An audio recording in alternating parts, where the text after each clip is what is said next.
messing around. I'm not messing around. I'm doing important stuff.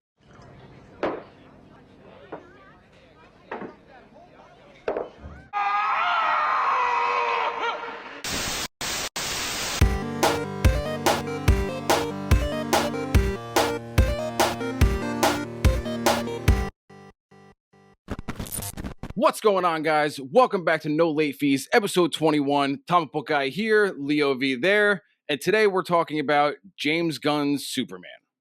To be honest, man, I did not have a lot of expectations going into this. I purposely didn't watch a lot of the trailers because trailers nowadays just show you the entire movie anyway. I actually enjoyed this movie. I can see where this video is going to go now. I don't think it's terrible enough for me to rip it apart, but I don't think it's good enough for me to praise it. It feels like a tall glass of room temperature lukewarm water. Like, it's a beautiful glass of water, but it's room temperature nonetheless. Everything in the superhero genre, because it's such a saturated market nowadays. So if it wasn't already going to be compared to anything else DC related, it was going to be compared to something Marvel related. So in compared to what DC has been putting out lately, absolutely. This is a tall drink of water that I would absolutely sip from. When it comes to, the whole of DC movies over the last 60 years, you know, I don't think it holds up to Christopher Reeves necessarily. No. I think this movie feels like a Superman movie that doesn't star Superman. That's my main complaint about it. I think the cast is good. I think everyone did a good job. Everyone was cast correctly. I think the writing and directing is where this movie falls short. This movie feels like a Marvel movie. After James Gunn did Guardians, they kind of started upping the jokes. They always had like the fight scene with like a pop song in there, and then they would have like serious moments where I think the jokes would break the tension. And I think this movie does that a lot. I don't think James Gunn was the right choice for this. If he was going to be directing the Justice Gang or whatever, or Justice Society or something like that, he's good at like an ensemble cast of misfits and people that are trying to do the right things, but they have their own personal issues and everyone clashes. I think it works for that. I feel like it doesn't feel like a traditional Superman movie. There's too many moving parts. So I feel like we're jumping into the second movie in the intro to this DC Universe's version of Superman. I feel like there's a whole movie, or at least an act of scenes that we didn't get to see, and we learn about it via text in the beginning of the movie. Of information just given to us in the very beginning. Yay, here's what you need to know. And of course, it's a joke. 30 years ago, he landed in Kansas. 3 weeks ago, blah, blah, blah. 3 years ago, blah, blah, blah. 3 days ago and 3 seconds ago, he's losing his first battle. That's another problem I have with this movie. Superman gets his ass kicked the whole fucking movie, dude. The whole movie. So we learn in the beginning that this is the first battle he's losing. When you see him fall from the sky and he lands in the snow and all that stuff.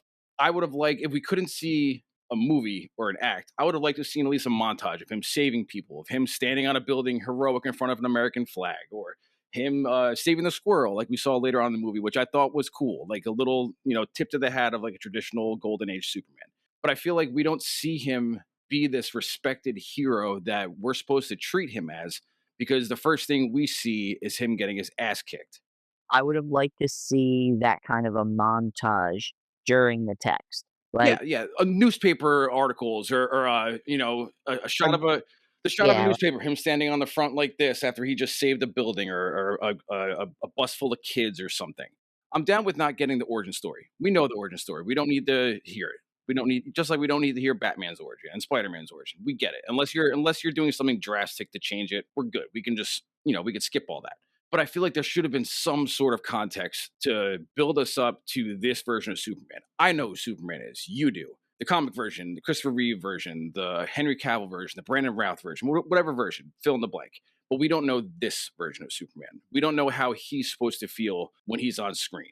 They didn't give us, I don't want to say even like an introduction to like Lex and Superman, but I want to see why they hate each other. Just going into it knowing that Lex Luthor hates Superman, like, okay, yes, we get that. Anybody who knows anything about Superman knows, those two go together like Batman and the Joker. Exactly. Like the M and tuna fish, it just goes together. It's just one of those things that I would have liked to see how their animosity started, because for there to have been 3 years apparently where Lex Luthor's been doing all these things and pocket dimensions and bloopity bloop bloop, I understand not telling the story to get to a story later, but give me a little crumb of, like, okay, like, here's kind of what's been going on this whole time. This movie feels like movie 2 of a trilogy. It feels like Empire. Not I don't mean to use Empire as a comparison because it's obviously many movies aren't even close to Empire, but it feels like the Two Towers. It feels like the middle of a trilogy. And as far as, like, James Gunn goes, it didn't feel as, for lack of a better term, James Gunny. James Gunn is good at doing what James Gunn does. I don't think he really understands the character of Superman, or at least as far as I can tell from this movie. There will be something that we're supposed to emotionally connect to, like the one scene with Lois and Clark in the room, and they're having a heart to heart. I can't tell you what the fuck that conversation was about because the joke was undercutting the whole entire scene in the background. You see the big distraction in the background, and the Justice Gang are fighting it, and I'm distracted. I'm watching the big blue blob in the window and not listening to what Lois and Clark are saying. We're supposed to be getting the big scene with Mr. Terrific and Lois when they're flying out in a little hovercraft thing, and that garage door takes like fucking 20 seconds to open.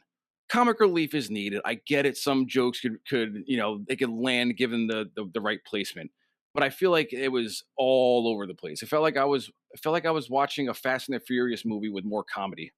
I think the choices that were made for the characters cast wise was on the nose. David Cornsweet, dude, I think he looks like Superman. When he's in the Superman moments, he looks good on the screen. He sounds like Superman. What's her name? Rachel Brosnahan, whatever the hell her name is. She's really good. It's also a plus. She has great tits, so that's always a good thing that I could always tip my hat to. Check. They tried to hide in the movie because she's wearing baggy clothes, but you can't hide tits that nice. My problem with Superman is not the actor they chose to play him. Again, I'm going to go back to the writing. One, there's not enough Clark and Lois scenes. There's only like one. Everything else is Superman and Lois. And the problem with that is Superman feels like he's acting like Clark Kent when he's Superman. Like you know how Superman is always the calm, collected, respected, commands the room when he walks into it, all that kind of stuff. He gets his respect. He has his posture is different. He feels like he's just a different character. When he's Clark, he's more clumsy. He stutters over his words. He makes mistakes. He's goofy. That's a facade to throw you off of him being Superman. I feel like Superman almost kind of acts like Clark in a lot of the scenes in this. I can see where you're going with that, but also in the same vein, I guess you can kind of say that he can be himself around Lois. He doesn't have to put on that Superman persona. Like he can be Clark Kent around her, whether he's dressed as Superman or not. That at least builds a level of relationship to kind of give the viewer the idea. At least they've been doing this, it seems like, longer than 6 months Yeah, or or they said 3 months. I think 3 3 months months, because whatever they're it the was. one scene they're celebrating their 3 month relationship or whatever. So At we that don't have to go through the whole like Lois not realizing Clark is Superman thing. That's fine. In that scene, it almost felt like he was doing a parody of himself because he's talking. He's like, she says, "I can interview you as Superman," and he goes, "Yes, Miss Lane." I think there wasn't enough Lois and Clark scenes. One, Superman never saves Lois. Us as a viewer, we get the scene in the beginning where they have like the interview and they kind of argue and you see how like frustrated Clark is getting. Then you have the middle scene, which is like I said, I can't remember the dialogue because I'm too distracted by the joke in the background. But then you have the third scene at the end, which I feel captured Lois and Clark. They see each other after the big battle and they embrace each other. They pretend like they don't know each other, and they go behind closed doors and they do that thing where like they're flying up while like kissing and embracing each other. The music swells. It's that's Lois and Clark. I wanted to see more of that, they definitely, avoided the damsel in distress trope and that's with fine. movies, But Lois uh, is the damsel in distress. at least when it comes to Superman because he's all powerful, so He's a it's god. If anyone fits that shoe, it's fucking Superman. right, they're not supposed to be like, "Tee hee, you're weak." And Lois is even if Lois was ever the quote unquote damsel in distress, I feel like Lois as a character is never that like I need you to save me because I'm weaker and because I can't stand up for myself. Lois is a bitch, dude. She She rushes into danger without even thinking about it. Dude, Lois as a character is stubborn. She's strong. She pushes herself into situations. She's dedicated. She pulls out information out of people and situations that are difficult to accomplish, and she does Yeah. that. That's why she's a good ass fucking reporter. So I feel like you could still have, and this version of Lois is that. I like this version of Lois of what we saw anyway. I like how they said like she was like a punk rock chick growing up, and you know what I mean. She was edgy when she was in a room. She commanded the room. Like all the eyes were on her. You listened to her when she was speaking to everyone at the Daily Planet. She felt like a natural leader. Superman didn't. Superman walked into a room, he should command respect. You feel his authority. I feel like no one respected him in this. He didn't feel like a natural leader. Lois did. But even when he's around authority figures, when he's around world leaders and police, and when he's around the Justice Gang, Green Lantern, Mr. Terrific, and Hawkgirl, they don't respect him Yeah, the fact that Superman had to, carry a political leader out to the desert and slam her into a cactus. and torture him. And I like how Lois Lee's called him out. She's like, "So you tortured him?" He's like, "The cactus needles were small." no, it's like acupuncture. Nicholas Holt is fucking But great, dude. Nicholas I was Holt. not expecting as great of a performance from him because again, I didn't really pay too much attention to previews. I didn't wanna know too much about it. Nicholas Holt's always good. He's always good. And when he was, like, really getting when he was starting to lose and he was starting to yell and really get super Lex Luthor-y, I was like, "Oh, okay. Go off. Let's go. Come on." I like Nicholas Holt. I thought there was a scene or two where I kind of didn't like him. Overall, I liked him. Like when they go to the Pocket Universe and there's all the cells, and he brings back the one civilian that Superman saved in the beginning, and literally Superman's met him one time, and he's like, "You're gonna tell me what I want to know, or I'm gonna kill this guy." And he starts playing Russian roulette with him, and then he shoots him on the second round. He's like, "That didn't last as long as I thought it was going to, or that went off quicker than I thought it was going to. Whatever." He's like, "Fine." He's like, "I'm just gonna go find someone else that you love and kill them." That was a great Lex Luthor moment. I thought the video game shit was kind of stupid. You know what I'm talking about? Yeah. A5, B49, Yeah. So like C37. he's controlling Ultraman somehow. It just seems inefficient that you're gonna call out numbers and letters like you're playing fucking Battleship. You sunk my battleship! Maybe have a controller, maybe you have like a mental connection and you're like controlling with your thoughts. Because think about it, if you're gonna punch me, here comes your punch. I'm going, I have to register what you're about to do, I have to react, and then I have to scream these letters out to my fucking dumb grunt to block. I just sunk your battleship, B-14.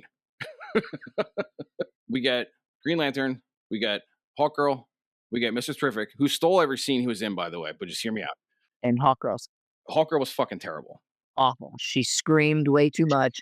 Even if she wasn't supposed to be the Shira Hall version, if she was supposed to be the Kendra version, she didn't have yelly, screamy bits. It was more of like the wings and like more the reincarnation with Hawkman that was like that whole thing. So without any of that, you just have someone dressed as a hawk that's screaming and can fly. Hawkgirl looked like a CW character. Oh my god, terribly. All right, so we have the Justice Gang, we have Krypto, we have Metamorpho and his baby, we have the Engineer, we have the Kaiju. What else? We have The whole news crew. the whole news crew that each get 2 minutes to shine. We have Miss Like, Tessmacher. well, fucking end of the movie. We have Miss Tessmacher, who's never actually called Miss Tessmacher. We have, like you said, Perry and Olsen and the whole crew at the Daily Planet. We have all that. Instead of just having a dialed in, fleshed out, focused movie on Superman, Lex, and Lois. Metamorpho was so unnecessary to this whole plot because if you have a Kryptonian that can kick the shit out of a Kryptonian, then you don't need to weaken your Kryptonian. It was an extra element that didn't need to be put in there. They just had to have like a prison where Superman was actually imprisoned, and the only way to do that is with Kryptonite. But like Metamorpho's appearance just being there. His whole reason for being in the movie is to do the cute baby and the cute dog, because Crypto's already there. So you have Metamorpho and his baby. So you get the the emotional connection to this cute little baby, and also his only purpose in the movie is to produce kryptonite. That's it. You have Ma and Pa Kent. Just wanted to bring up fucking Peanut Butter Mouth Kent. Uh, I did not like Martha Kent in the slightest. She was They're played for jokes. don't Mark, wanna can you hear me? I'm talking 2 inches away from the phone because I'm old and dumb and I don't know how technology works. I'm from the South, I live on a farm, I don't know how technology works. I washed your boots for you, son, I get the all up in the bird the hoot to get there, yeah. But Jonathan Kent, that scene with Clark on the porch, that scene nailed it. Always does with Jonathan Kent. When they cast Jonathan Kent, they have to hit a certain caliber, and, like, if you can't sit there and give some good fatherly advice, then I'm sorry, you're not cut out to play Jonathan Kent. I don't know. I think it had too many distractions. All the supporting characters that eat up a lot of screen time in the movie. There's no breaks in the movie. Like you don't have things sit. It's action scene, minute, action scene, minute, action scene, things happening, things happening, things happening, things happening. That's why I said it feels like a Fast and the Furious movie, but like more comedy. So instead of focusing in on the main Superman characters, we get monkeys typing on computers to get hashtag super shit trending on social media to cancel Superman. I'm sorry, dude. Stupid. I don't give a fuck what people think about Superman on Instagram or Twitter or fucking whatever social media they use. But Superman cares about being called super shit, and that's the Why does one he care? thing that he can't stand because he stands for truth, justice, and not being both. That's something that you would picture Lois maybe pointing out to Superman in a traditional sense, and him just kind of, okay, I have more important shit to do over here. How did you feel about Krypto? He's going to sell toys. Females and kids are going to love him. It's Baby Yoda all over again. I get that. But if Superman can't train his dog and demand respect from his animal, why would he bring him out in public? If that dog runs into a building, it's knocking it over. If there's a kid fucking, I don't know, he happens to go into a bowling alley and the kid's bowling, he's going after that ball. We've seen in this movie that no matter who tries to stop him, Superman included, he's going after Mr. Terrific's ball little devices because he wants to chase the fucking ball. If he runs into a car or a kid or another human or a building, people are fucking dying. The dog hurts Superman. It's a super fucking dog. Krypto had potential when it comes to if you're fighting a superpowered being with the same Kryptonian powers. Obviously, like two Kryptonian beings is better than one Kryptonian being. So, like, As like a Robin or like a sidekick. yeah, like if we're trying to win a numbers game, like Superman doesn't necessarily have a sidekick other than Supergirl if and when she is sober enough to come hang out. Crypto really could have been a battle asset, and the untrained aspect really didn't lend itself to what I wanted. It's jokes. It's jokes. Like, so at the end of the movie, remember the end of the movie, the back and forth Lex and Superman were having, the Lex breaking down. You complimented the scene before. Lex breaking down Superman, why he hates him, why he's doing what he did, and Clark literally saying, "I'm just as human as you are. I make mistakes, but every day I try harder. I put one foot in front of the other. I make sure I'm doing good. I'm just as human as you are." And there's this really good back and forth going on, and Crypto jumps in and attacks Lex. He's just playing with him like a fucking dog toy. He should be Would not survive that. no. I feel like Crypto gets in the way more as like a comedy figure versus actually helping. If he was around being a pain in the ass to everyone and he's not listening to other people, but when Superman says Crypto come, Crypto sit or whatever, he sits down. He respects his authority. I would have liked that better. Because if Superman can't command his dog, how's he gonna command the fucking population? Oh, he doesn't listen to you because he's not your dog. Yeah, he's drunken Supergirl's dog. Now we got attached to crypto and is only gonna be around if Supergirl's around. So we have the Supergirl cameo. That movie's gonna be terrible. Ah, Sorry. I it I didn't confidence. I don't care about seeing like a rebel always getting wasted Supergirl with her dog who doesn't listen to anyone. You know what would have made me respect it a lot more if she showed up to the Fortress of Solitude hammered, and instead of Superman just saying, "Oh, she gets wasted when she goes to planets with the red sun, if he lectured her, because Superman would lecture someone for being irresponsible, for either flying while drunk or operating another space shuttle while intoxicated. Superman would have lectured that individual. He's a Boy Scout. He's supposed to. If Superman lectured Supergirl when she walked into the Fortress of Solitude, I would have respected Superman more as a character. Instead, he just goes, well, she gets wasted. That's what she does. See you later, bitch. Come on, man. So the part of the movie that pissed me off the most is the Jor-El and Laura situation. So there's always a thing where, he respects his Kryptonian parents for sacrificing themselves and saving him, but then he has a different connection to his Kansas Earth parents for raising him and sacrificing their lives to raise this baby they found in the middle of a cornfield in Kansas.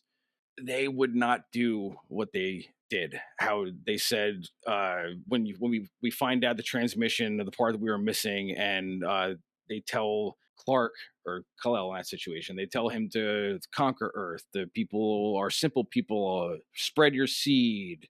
It was very confusing as to if that was a faked message or if that was the actual message because like the actual message was broken, Mhm. so Clark had never heard the full message. But obviously when it was unlocked by the engineer, there was potentially more there, which I assumed was gonna be like more Kryptonian secrets, more like, okay, here's a spaceship, here's this, here's, Mr. Makes a spit click. Give me fucking the Phantom Zone. Like, no, we just got okay. When his parents said he was supposed to be a bad guy, Yeah. and oh, he was raised on Earth by two good people, and now he's not. I'm gonna go with I think it's real because the engineer finds out the message and decodes it. She's having a reaction like she's really surprised on what she's finding out. Two, every time Lex mentions it to people that he doesn't need to lie to, he says, "No, it's the message isn't a fake. I never knew that I would have Superman's parents to help me destroy him." And then at the end, I think if it was supposed to be something that was, oh, Lex had an AI that faked the message, we wouldn't as the viewer be seeing him relaxing to the sound of his parents, and it's Ma and Pa Kent. It's not them. It's true. Like if the message was actually a good one, then they would have played it for us. And then like, okay, clearly it was fake, and this is the right message, and now everyone loves Superman again. I don't know. I feel like it's a problem either way. Either it was a dumb decision to do to someone like Jarrell and Laura, because they would never do that. That's something Zod would say. That's not something they would say. Or it's a mistake if you end up retconning that in the next movie, then you let that situation sit till the end of this movie. This movie ended with us thinking that that's what was going on. Clark thinking that's what was going on. That's the resolution of this chapter. If you retcon the next one, you already did the fucking damage, in my opinion. I feel like they could have resolved that easily by saying like maybe one of the super robots, like what's his name, Gary? Is that what he named the one? If they're if they're just like, sir, I'm gonna run a second check and make sure the legitimacy of this message. Just something like that, and then like you're left with like, maybe there is something to this message about it being a fake, but they don't even question it at any way, shape, or form. Yeah, like the robots easily could have been like, "Oh, sir, they snuck in and unlocked the message, and then they faked the rest of it because here's what they were supposed to say. The code doesn't match the original transmission or something. This is not Kryptonian. It is Galilean Yeah, from Earth technology." People pop up. yeah. I don't know. I feel like if they retcon it, I feel like it's almost them realizing that people didn't like it versus what they actually planned on doing. Because it feels like there's resolution to this movie when it comes to that. They had chances to kind of plant a seed to say if it's fake or not, but they didn't. I just want more Mr. Terrific at that point. By the Dude, end of this Mr. movie, Terrific, we didn't really jump into it. Mr. Terrific is someone that I have never given a goddamn shit about. D-list fucking character at best. He stole every scene that he was in, dude. He yeah, was he was reliable, he was confident, he was badass, he was experienced. Every time he was on the screen, I'm like, that's what Superman should be doing. This is what Superman should be doing. not to mention when he took out an entire beach worth of raptors on his own while Lois is in that giant little bubble that he encased her in, and he plucks shit up. It was a good fight scene. Wasn't it like a it was a pop song. It was like fun, fun, fun, fun, fun, fun, fun, fun, fun, fun, fun, fun. I've never heard the It song was before, but yeah, no, it was something silly, but anyway, yeah, well, again, like, until you mentioned that, I didn't remember what song it was. it was It for like a some James reason kind of soundtrack, so I was just like, I remember him "Alright, saying fun a lot. I don't know why. Maybe I'm off, but I remember him saying like fun a lot, and it was like a poppy punk rock type song. I got fun in the sun, I'm gonna kick your ass" kind of motif. But Mr. Terrific, I wanted more of him. Someone that I wasn't expecting to want more of, I wanted more of him. I didn't give a shit about Hawk Girl. Guy Gardner's a dick. I feel like he accomplished his role of being a dickhead, but like he really wasn't given too much to do. And Nathan Fillion's a great actor. I just don't think he was given a lot to do. It's very difficult to approach Green Lantern after the shit-eating dumpster fire that was the Green Lantern movie. I don't know what we were Uh, talking about. Never seen it. the Mandela effect, it just doesn't exist. No. But Nathan Fillion and, Guy Gardner as a whole in that movie were a great addition just to kind of give an asshole to Superman's Boy Scout. Unlike Marvel's end credit scenes where they set something up in the future, these were just The building's crooked. Uh, you fixed it like this. The bricks don't match up. that at least, like, go in with your heat vision and attempt to, fix Something. it. He's like, At "What do that you want me to do? Move it? You want me to redo it?" And then you had the mid credit scene was Krypto and Superman sitting on the moon. It was 2 seconds. right, like, give me that bonding scene after they've already done something in the movie together, like, Yeah, that picture felt like a good poster. I don't know if it was something mid credit scene worthy because think about it. Didn't Krypto just leave with Supergirl? Why yeah, are they together just chilling on the moon? later, bitch. Like I said before, I don't think the movie was dog shit. I don't think it was anything special. I think I'm probably gonna forget everything in a week. I think it had really good moments, and Yeah. I think there was potential. I don't know. I it's 5 for me. It's a mid movie. It's a really good, tasty, lukewarm drink. Like I said, it is very difficult to have amazing superhero movies now when the market is so saturated. We are so numb to I pretty agree. much any and all kinds of superhero movies where unless you're coming at it with something completely fresh, like Kick-Ass was when that came out, it was a different spin on superheroes. It was funny, it was gory, it was, a different kind of superhero movie. Now everyone tries to be all of that in one movie, so you run the risk of being repetitive. So when it comes down to this movie, it wasn't fantastic, but because it didn't suck, it automatically looks better compared to so many of the other shitty movies that have come out. I'll agree. It's definitely the best DC has done. Fucking Christ, since the Batman, and that's my or movie wise anyway. The Penguin was great. I go was great. I feel like they're taking the Marvel formula from 10 years ago, and we all know that's not working out for Marvel now, and they're kind of doubling down on that formula. I don't know, man. I think I'd rather see him take a risk with something versus trying something that's worn out and tired by now. Like you said, people are sick of it. Even Marvel, DC has been failing a long time too. Marvel's been failing not as often, but still they both stand out, and we are in a fatigue when it comes to superhero movies. That I 1000% agree with. Minus the Penguin, dude. Nothing comic book related has blown me away in a long time. From DC now. That from either or, in my opinion, anyway. I did not hate this movie. I enjoyed it way more than I was expecting to. And again, like, I don't know if I'm saying that because compared to everything else we've seen lately, it was just, better. Better. I don't want to completely dismiss it and say that the only reason I liked it is because it didn't suck. There was definitely aspects of it that were enjoyable, but there was definitely, I think, some room for improvement if you're gonna use this as a universe building block. I enjoyed bits and pieces of it. I definitely enjoyed moments, certain Superman moments, certain Lex moments. But I feel like this movie just made me want to watch Christopher Reeve. It made me want to check out Brandon Routh again, give that another chance, or watch Henry Cavill. Well, Superman doesn't get as many, like, sequel runs, like, Brandon Routh didn't get that many, Brandon Routh deserved better. I thought he was really good. That he just didn't do a lot in Henry that movie. Cavill only got, like, 1 or 2, so, like, it's hard to really get into a Superman when it's like, "Okay, 1 and done, Yeah. 2 and 3." Like, you if we can't get a solid trilogy out of it, then we all know you think that it's not working. Yeah, Brandon Routh was hindered by Bryan Singer, and he was cut off way too quickly. And I think Henry Cavill he's working with Zack Snyder. He's either producing gold or he's producing absolute shit, depending on what movie it is. Because on one hand you have 300, and the other one you have Rebel Moon. Eh, Yeesh. But anyway, so yeah. Next, we will be talking about Fantastic Four, which is only a couple weeks away, Leo. So I will see you quicker than usual. But always a pleasure doing this with you, dude. And Leo and myself want to thank you guys for hanging out with us for a little bit, checking out the video. Make sure you like, share, comment, subscribe, all that good YouTube stuff down below. And until the next time, guys, later.